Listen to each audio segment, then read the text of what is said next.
Oke, baik. Selamat malam teman-teman. Kita 1 jam ini semoga bisa sempat membahas beberapa hal yang mungkin bisa kita mulai persiapan untuk PAS ya. PAS lagi UAS maksudnya ya.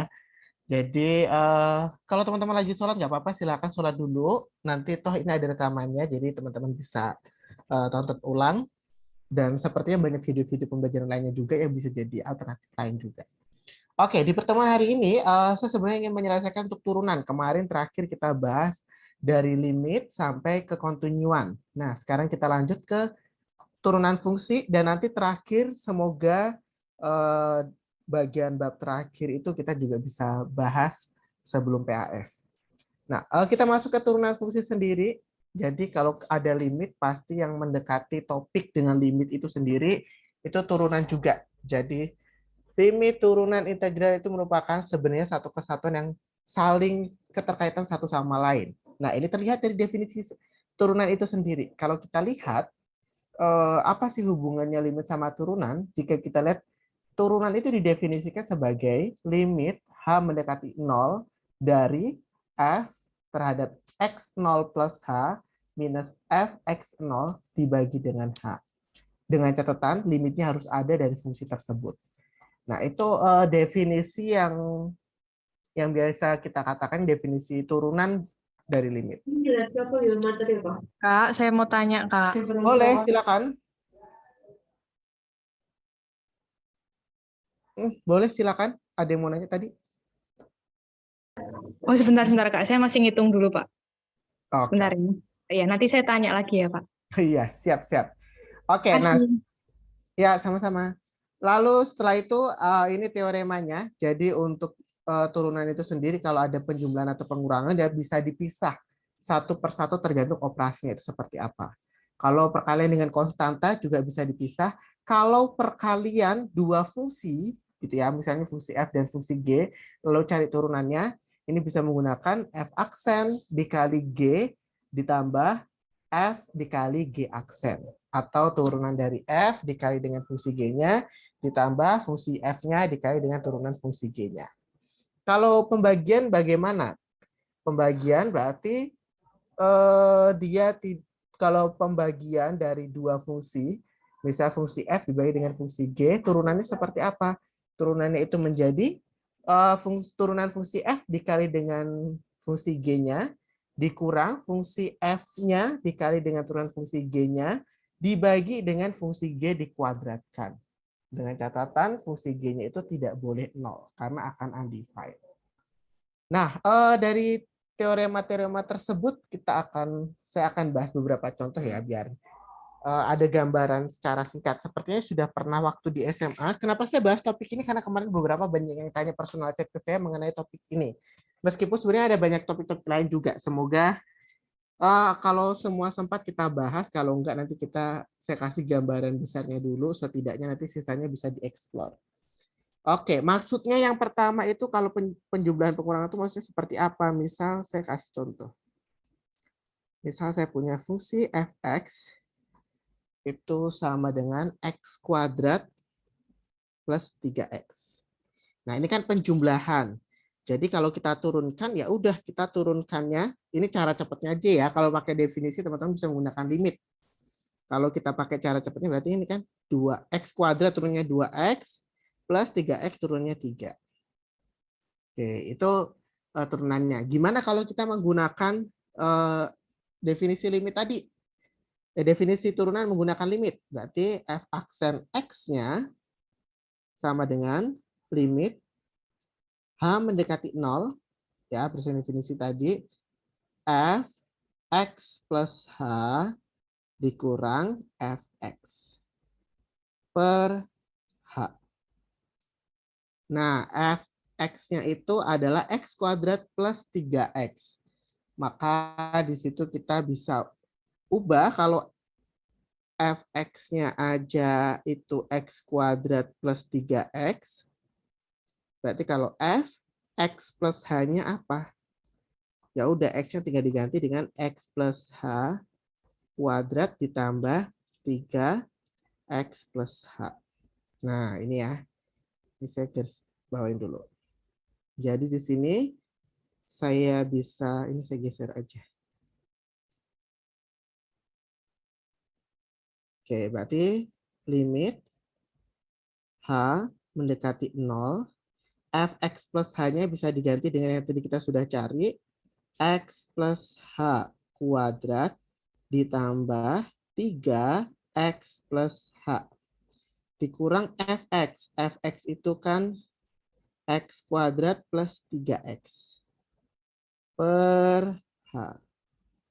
Nah, kita tinggal sederhanakan aja.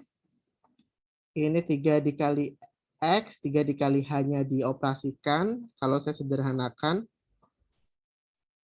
limit H mendekati 0. Yang atas, X plus H kuadrat ditambah bla bla bla itu kalau kita sederhanakan jadinya X kuadrat plus 2XH.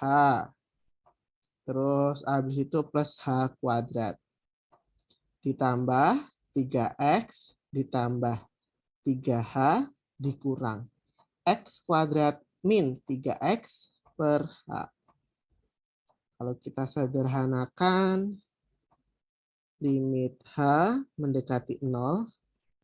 Di situ kan bisa kita jadi sisanya 2XH. Ini kan bisa kita coret.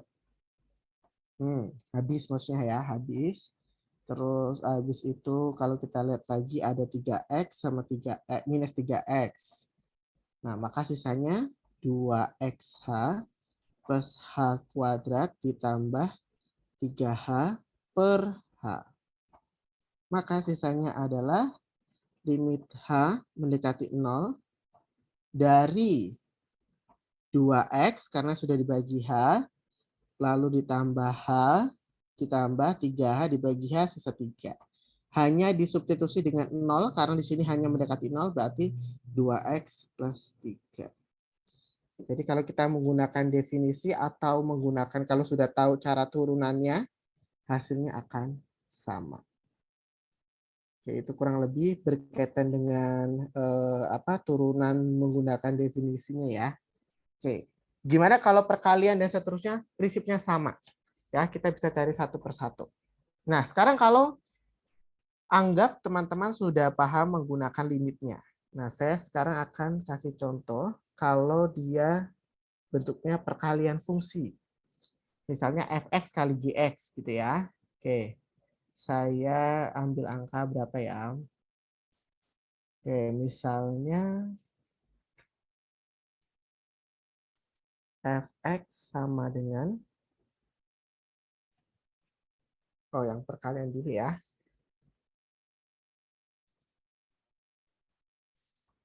Pembagian aja kalau perkalian mah sepertinya gampang lebihan. Oke, atau kalau perkalian juga boleh. 2x plus 3 misalnya dikali 5x min 2.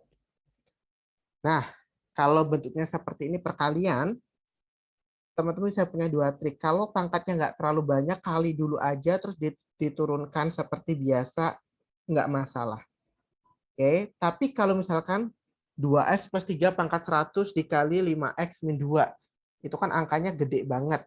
Nah, maka pastikan itu nggak usah dihitung manual, kagak akan selesai. Bisa menggunakan prinsip ini. Jadi kita misalkan ini U-nya, ini V-nya. Kenapa saya nggak menggunakan istilah fx sama gx? Karena saya sudah sebut di sini fx-nya sama dengan bla bla bla. Takut bingung istilahnya. Maka turunannya adalah, nah kalau ini U dikali V, maka U aksen V ditambah V aksen U. Turunan dari U, berarti turunan kalau U-nya itu 2X plus 3, maka U aksennya turunannya itu adalah 2. 2X turunannya 2, 3 turunannya 0. Terus yang V, V-nya itu 5X min 2. Maka turunannya adalah 5. 5X turunannya 5, minus 2 turunannya 0. Berarti U aksen V ditambah V aksen U. Tinggal disubstitusikan saja. U aksennya 2. V itu 5X min 2. Ditambah V aksen itu 5. U-nya itu 2X plus 3. Nah, maka punya kita di sini 10X min 4 plus 10X plus 15. Oke, maka kita memiliki di sini 10X ditambah 10X, 20X, min 4 tambah 15 plus 11. Maka ini hasil turunannya. Kalau bentuknya perkalian. Jadi ada dua fungsi dikalikan. Bagaimana kalau dua fungsi dibagi? Ini saya kasih contohnya yang gampang dulu, biar mudah paham dulu, nanti penggunaannya kan saya rasa teman-teman nanti bisa explore. Misal saya punya fx sama dengan 2x kuadrat plus 4x per 3x plus 4. Nah, saya lihat beberapa kali biasanya banyak sekali teman-teman kalau pembagian ini terkecoh. Terkecohnya adalah ya udah atas turunin aja, bawah turunin aja. Jadi ada beberapa yang jawab, kalau saya lihat di Tuton biasanya sering sekali jawabannya kayak gini.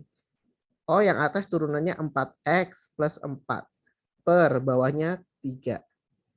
Nah, ini salah ya konsep ini karena ini satu kesatuan. Jadi tidak bisa nurunin atas doang atau bawah saja. Karena itu satu kesatuan. Berarti kita bisa misalkan yang atas itu misalnya U, yang bawah V. Maka kita punya di situ U-nya itu adalah 2x kuadrat plus 4x. Maka U aksennya, turunannya 4x plus 4. Yang bawah kita misalkan sebagai V-nya, yaitu 3x plus 4, maka turunannya adalah 3. Nah, kalau kita sudah punya seperti ini, maka untuk bentuk pembagian dua fungsi, maka turunannya adalah, pasti masih ada yang ingat ya, yang tadi sudah kita bahas, yaitu ingat kalau tadi perkalian itu penjumlahan, jadinya penjumlahan. Kalau ini ingat aja kalau pembagian tengah-tengahnya pengurangan terus bawahnya dikuadratkan. Berarti U aksen dikali V dikurang U dikali V aksen per V kuadrat. Oke, jadi U aksen V dikurang U V aksen dibagi V kuadrat. Kita substitusi langsung. U aksennya 4x plus 4. V-nya 3x plus 4 dikurang U-nya 2x kuadrat plus 4x.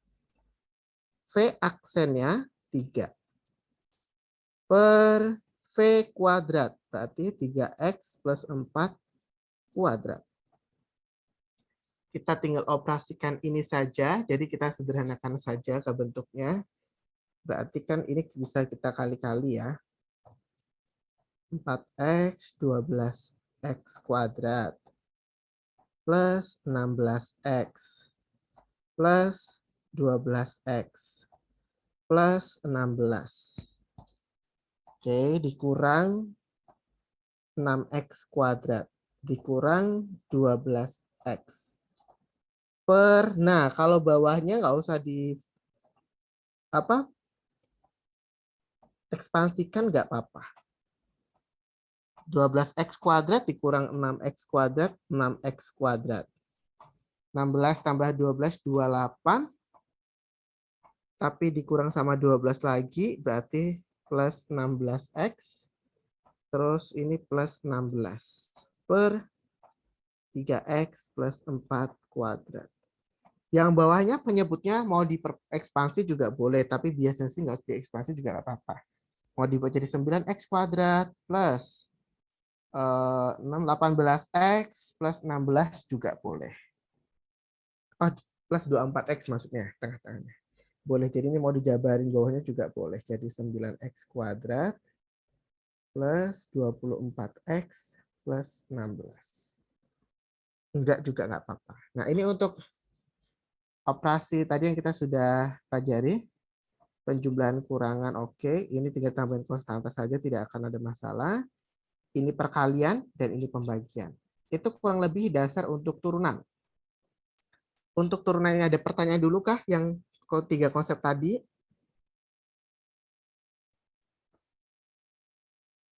Oke, jika tidak ada, nanti teman-teman di akhir saya akan kasih, bukan PR ya, latihan ya. Kita harus mulai persiapan untuk UAS nih. Saya akan kasih soal-soal sebelumnya, yang soal-soal UAS THE 2 tahun terakhir ini, itu soal-soal apa namanya nih, saya sudah cantumkan, nanti akan saya share di grup juga. Ini soal-soal 2 tahun terakhir ini yang bentuknya THE. Ya, take home exam.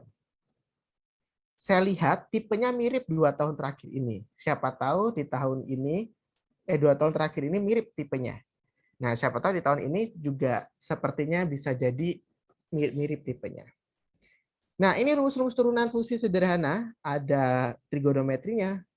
Sin menjadi cos, turunannya cos, cos turunannya min sin, tan menjadi secant kuadrat x, dan seterusnya. Ln x jadi 1/x.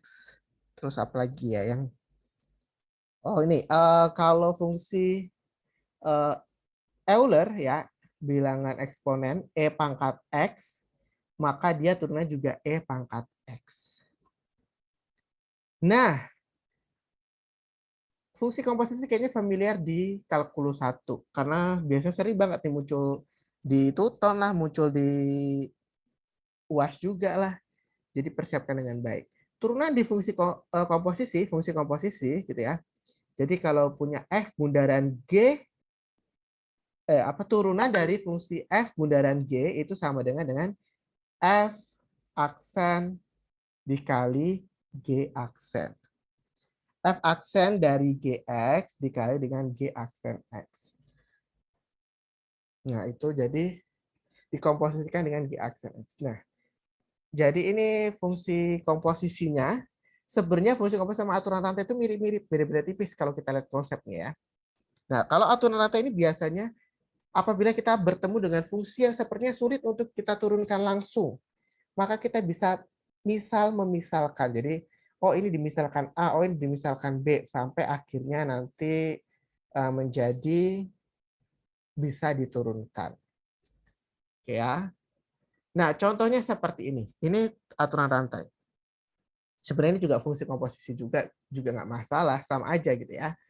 Kalau saya punya Y itu sama dengan akar dari X pangkat 3 dikurang X. Nah, ini kan teman-teman nggak bisa langsung turunin ya. Kalau misalkan kita menggunakan operasi dasarnya tadi. Maka kita bisa menggunakan yang namanya aturan rantai. Kenapa disebut aturan rantai? Karena apa yang nanti kita misalkan harus cari turunannya. Terus dari yang termisalkan itu diturunkan juga. Nah, kalau kita lihat perkaliannya, itu menjadi bentuk turunan dasarnya. Oke, saya akan bahas ini. Contoh ini. Jadi kalau kita punya Y sama dengan akar dari X pangkat 3 dikurang X. Jadi ini bisa kita misalkan yang pertama. Jadi saya bisa misalkan Y itu sama dengan akar A dulu. Ya. Berarti akar A artinya A pangkat setengah. Ya, maka kalau saya turunkan terhadap A, dy per dA-nya itu adalah turunan dari A pangkat setengah, yaitu setengah A pangkat setengah dikurang 1 minus setengah. Oke. Nah, atau saya bisa sebut ini menjadi 1/2 akar A. Yang seperti itu. Terus kita ingat tadi kita misalkan A. A itu emangnya apa sih? Oh, A itu adalah X pangkat 3 dikurang X. Maka turunannya apa? Berarti dA, karena fungsinya A, terhadap X, dx, maka turunannya adalah X pangkat 3. Turunannya adalah 3X kuadrat. Minus X turunannya minus 1. Nah, kan kita tadi sebenarnya mau cari di awal itu adalah dy per dx. Nah, kalau kita lihat dari sini, secara nggak langsung, dy per dx berarti bisa dicari dengan apa? dy per da dikali dengan dA per dx. Seakan-akan kalau kita coret, oh iya ya, jadinya dy per dx ya. Nah, seakan-akan ya. Jadi ingatnya seperti itu. Maka dy per dA-nya apa? Dy per dA itu adalah 1 per 2 akar A. Dikali dA per dx-nya apa? 3x kuadrat minus 1. Apakah sudah selesai sampai di sini? Ingat, soalnya nggak ada huruf A-nya. Jadi huruf A-nya harus dikembalikan ke nature sebagai A-nya, yaitu 1 per 2. A itu siapa sih? A itu adalah X pangkat 3 dikurang X. Dikali 3X kuadrat min 1. Atau saya bisa buat jadi pecahannya adalah 3X kuadrat minus 1 per 2 akar X pangkat 3 dikurang X. Nah, ini kurang lebih untuk aturan rantai. Hasilnya seperti ini. Apakah bisa disederhanakan? Jawabannya seperti ini aja cukup kalau esai. Kalau pilihan ganda, teman-teman lihat yang bentuknya mirip. Sebenarnya yang paling tepat adalah harus dirasionalkan. Karena penyebutkan tidak boleh akar ya. Kalau di pilihan ganda biasanya nggak boleh. Jadi bisa dirasionalkan dikali dengan akar sekawannya. Kurang lebih itu ada pertanyaan dulu sejauh ini? Iya. Atau Kak Yola tadi ada pertanyaan?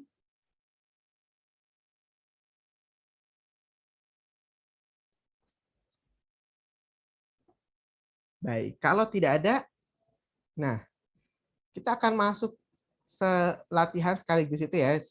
Berarti saya masih ada hutang topik apa lagi ya? Turunan sama turunan udah.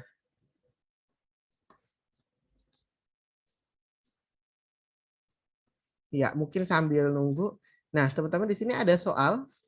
Ini soal THE 2 tahun lalu. Berarti ya ini 2 tahun lalu. Nanti yang tahun kemarinnya pas, minggu depannya saya kasih. Jadi kita pelan-pelan. Tapi tipenya mirip-mirip. Nah, teman-teman mungkin bisa coba minimal kita kerjain sampai nomor 1, 2, 3 dulu.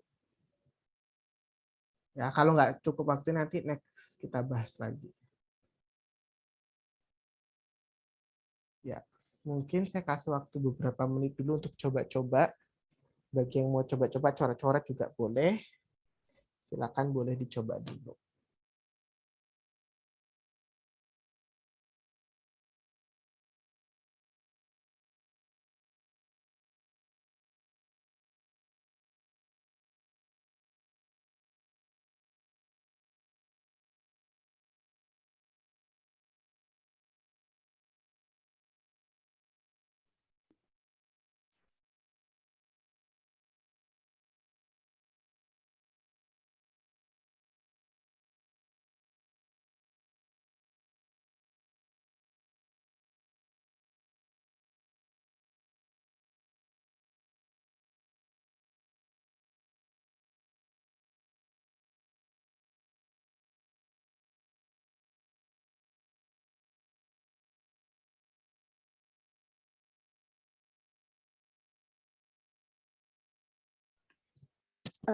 Halo, maaf Pak. Iya ya. Saya mau bertanya itu yang coba dikerjakan itu nomor 1 apa nomor 3-nya Pak? Maaf Pak, baru bergabung. Oh iya nggak apa. 1, 2, 3 kita bahas satu-satu. Dari 1 dulu boleh. Nanti Oh, lanjut oke nomor Pak. 2. Ya. Makasih Pak. Ya, target kita minimal 3 nomor ya. Kalau nggak sampai 2 nomor juga nggak apa-apa. Yang penting teman-teman paham. Iya Pak.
Oke, teman-teman udah sampai nomor berapa dapatnya?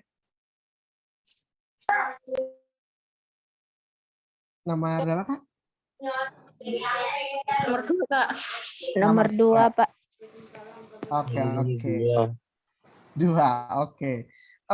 Saya tambah 5 menit sampai nomor 3 ya. Ya, Bisa Pak. kan ya? Gak usah rapi-rapi, teman-teman di grafiknya aja, cepet aja. Insya Allah. Oke, Pak. Ya, semangat, semangat.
Oke, sudah sampai nomor 3 ya.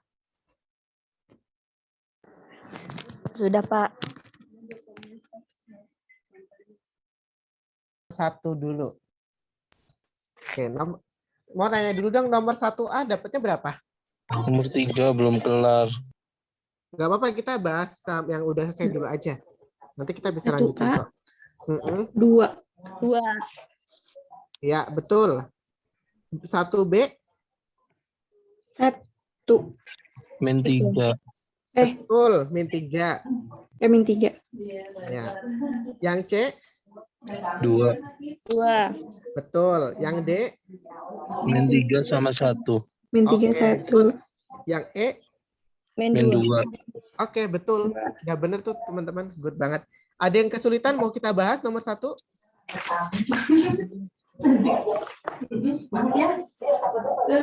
Oke.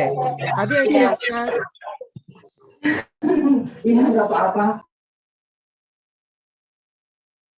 Iya, baik. Oke, tadi teman-teman yang kira-kira sudah jawab, boleh kali kirim jawabannya di grup kita, biar nanti teman-teman yang tertinggal bisa lihat. Iya, Foto Kak. aja. Foto aja ya, kirim ya. Kirim di WA aja, Kak. Iya, WA grup aja. Siap, Pak. Jawaban nomor 1. Gitu ya. Oke. Oke. Oke, sekali lagi nomor 1 mau dibahas kah? Ada yang kesulitan? Kalau ada yang kesulitan ngomong ya, biar saya bahas. Lanjut, Kak. Lanjut ya. Oke, nomor. Oh, saya tunggu fotonya dulu kirim. Oke. Fotonya boleh dikirim, teman-teman. Foto aja nggak apa-apa. Jawaban nomor 1. Oke, nomor 2. Coba sambil nunggu ya, sambil nunggu yang tadi boleh foto ke grup. Nomor 2. 2A. Jawabannya?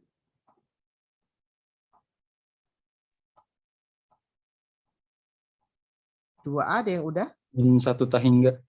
Iya, min 1 sampai tahingga. Good. Min 1-nya ikut atau enggak? Enggak ikut.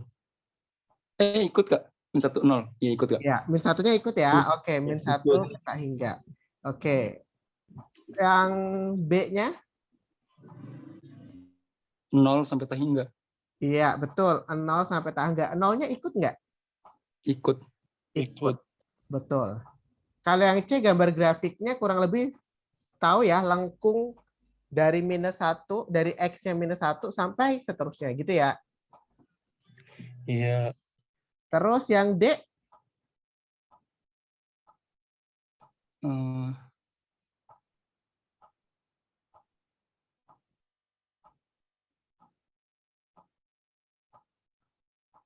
Yang D dapatnya apa? X. Iya, betul. X. Iya, ada pertanyaan dulu? Oke, nomor 2 saya bahas aja. Saya share screen deh. Bentar, saya sudah kerjain.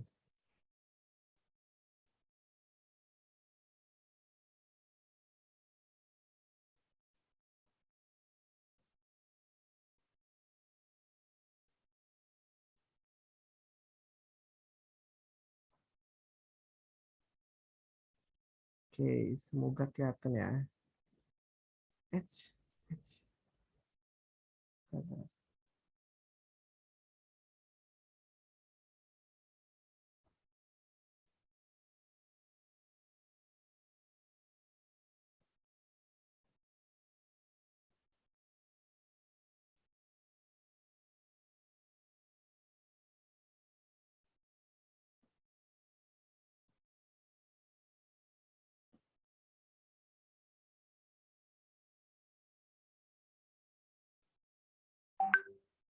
Iya, oke. Tadi yang nomor 1 ini ya, kurang lebih sama udah sama teman-teman. Yang nomor 2, oke. Nomor 2 tadi yang A, karena dia di dalam akar, ingat ya, segala sesuatu yang di dalam akar itu harus lebih dari sama dengan 0. Jadi kita punya, saya coret-coretnya ya di sini ya.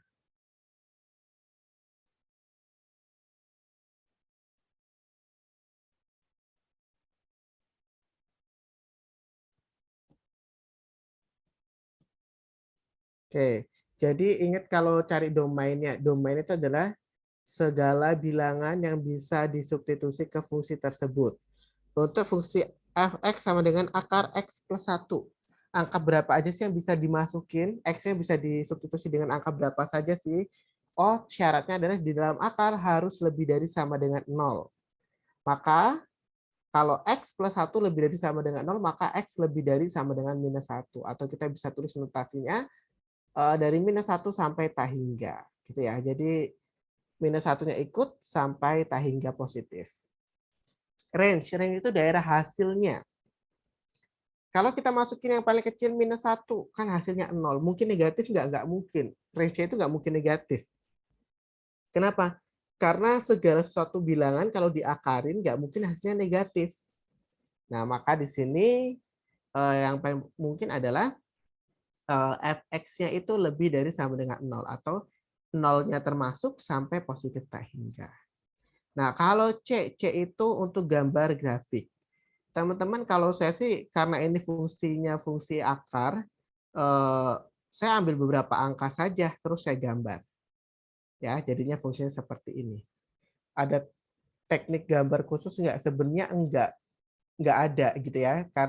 Kalau kita sudah tahu bentuk-bentuknya. Kalau akar X kan kurang lebih lengkungnya seperti ini. Kalau mutlak, yang agak dari atas ke bawah terus bawah ke atas, yang benar-benar lancip, sudut lancip. Terus kalau misalkan kuadrat ya kalau nggak senyum sedih gitu ya. Terus kalau fungsi linear ya garis lurus dan seterusnya. Nah, teman-teman untuk menguji ini, karena ini toh istilahnya take home exam, teman-teman bisa cek di GeoGebra gitu ya. Bukan mengajarkan nggak baik, bukan, tapi itu untuk ngecek aja. Toh kalau di GeoGebra kan langsung muncul hasilnya, nggak ada prosesnya. Nah, proses itulah yang teman-teman bisa cari. Kalau yang D itu tinggal mencari fungsi komposisinya. G bundaran. Artinya fungsi F-nya dimasukin ke fungsi G-nya. Fungsi F-nya itu kan akar X plus 1. Akar X plus 1 dimasukin ke fungsi G-nya. Fungsi G-nya itu X kuadrat min 1. Maka akar X plus 1 dikuadratin dikurang 1. Maka dapatnya X. Nah, ini kurang lebih untuk nomor 2. Kak, untuk yang C, nyari X-nya yang bisa min 1038. Terserah. Tipsnya, cari angka yang enak diakarin. Tadi paling kecil kan minus 1. Masukin aja minus 1. Oh, dapat 0. Gitu ya. Terus abis itu angka 0. Boleh nggak dimasukin? Boleh. Kalau kita masukin 0, berarti akar 0 itu 1. Kenapa saya nggak ambil 2? Kalau 2 saya ambil, itu akar 3. Koma-koma, ngapain nyusahin diri sendiri? Toh di sini bentuknya sketsa, bukan gambar yang harus bagus banget. Gitu ya. Saya ambil angka 3, karena kalau 3 saya masukin dapatnya 2. Saya ambil angka 8, karena kalau 3 saya akan dapatnya 3. Begitu seterusnya. Jadi 15 bisa. Benar, bisa 15 dapatnya 4, gitu kan? Nah, pilihlah angka yang mempermudah. Intinya gitu. Maaf Pak, berarti itu bisa kita pilih angka sesuai kehendak kita aja Pak? Bukan sesuai kehendak. Nanti teman-teman kalau milih sesuai kehendak, urut. Pilih angka yang memudahkan teman-teman. Sekiranya di akar hasilnya nggak koma. Good. Cari yang bilangan bulat. Gitu, Pak. Iya, yang hasilnya bilangan bulat. Kenapa? Saya tetap mau urut lah. Saya orangnya perfeksionis, harus urut. Itu nyusahin teman-teman sendiri. Kenapa? Karena teman-teman harus buat skalanya itu begitu detail banget. Toh, ini istilahnya kan sketsa doang ya. Jadi gambarkan fungsi, nggak yang disuruh benar harus bagus banget. Kalau bagus banget udah pakai GeoGebra aja atau Desmo selesai. Kan enggak. Di sini sebenarnya untuk melihat, teman-teman tahu nggak sih bentuknya kira-kira seperti apa? Gitu. Kalau contoh misalnya akar X kuadrat min 3. Nah, pilih angka-angka yang mempermudah teman-teman. Jangan yang mempersulit. Gitu ya. Itu tips dan triknya. Oke, itu sampai nomor 2. Nomor 3. Kita bahas singkat. Nanti kalau nggak sempat ya nggak apa-apa. Termasuknya kita bahas nomor 3, 4, 5 sama bagian topik terakhir. Oke, nomor 3 ada yang udah dapat? Belum ya? 3 emang belum ya padaannya? Oke, nggak apa-apa deh kalau belum. 3, 4, 5 teman-teman bisa coba ya. Kalau teman-teman lihat kenapa saya ketika bersama teman-teman hanya mengambil topik-topik besarnya nggak sampai sedetail yang ada di modul. Kalau saya lihat sebenarnya bayangkan saja paling itu ya kalau kita lihat THE itu kan rata-rata soalnya 5 sampai 10 ini tips dan trik ya. Dari sisi dosen juga pasti melihatnya gimana caranya dosen itu bisa merangkum satu modul itu. Nah, tips dan triknya minimal teman-teman paham yang sering-sering muncul. Limit kenapa sering muncul di SMA diajarin akan berkaitan dengan turunan, bahkan nanti di kalkulus 2 juga akan digunakan. Kekontinuan dan segala macam ini memang satu kesatuan paket, satu packaging gitu ya. Terus nilai maksimum minimum ini kan sebenarnya penerapan dari turunan. Ya, dia nggak akan kasih soal turunan langsung karena apa? Udah ada fungsinya sebenarnya secara nggak langsung nanti kalau teman-teman ngerjain juga pakai turunan. Nah, 1, 2 itu berkaitan dengan himpunan dan fungsi komposisi. Nah, kurang lebih seperti itu. Oke, hari ini mungkin sampai di sini dulu. Nanti saya kasih dokumen ini, teman-teman bisa latihan lebih lagi, ya. Lebih bisa banyak latihan. Nanti di pertemuan selanjutnya semoga saya banyak waktu bisa diskusi lagi. Amin. Iya, maafkan daku ya. Karena emang susah banget untuk cari waktu yang bisa pas banget. Tapi teman-teman luar biasa banget sih. Jangan lupa nih UAS yang mendekati, jadi persiapkan diri dengan baik. Mungkin di grup kalau teman-teman nggak ngerti, jangan personal chat ya. Kalau personal chat saya tuh seriusan sering ke-skip banget. Bukan sering ke-skip, hampir ke-skip terus. Karena memang yang ngechat itu nggak cuma teman-teman doang, dalam artian bukan nyombong banyak chat, enggak ya. Tapi emang banyak sekali masuk gitu ya. Jadi sebaiknya di grup aja. Jadi kalaupun saya nggak balas, pasti teman-teman yang lain bisa saling backup satu sama lain. Kayaknya aktif-aktif. Saya juga lihat kemarin keren-keren teman-teman yang di kalkulus 1, kalkulus 2 ada yang udah buat video, bahkan di YouTube-nya kreatif banget. Luar biasa lah pokoknya. Oke, mungkin itu dari saya untuk malam ini. Semoga teman-teman bisa beristirahat, mempersiapkan UAS dengan baik. Sampai ketemu, semoga minggu depan bisa bertemu. Oke. Selamat malam, selamat beraktivitas. Malam. Terima kasih, Kak. Nah. Terima kasih, Pak. Terima kasih, Kak. Assalamualaikum.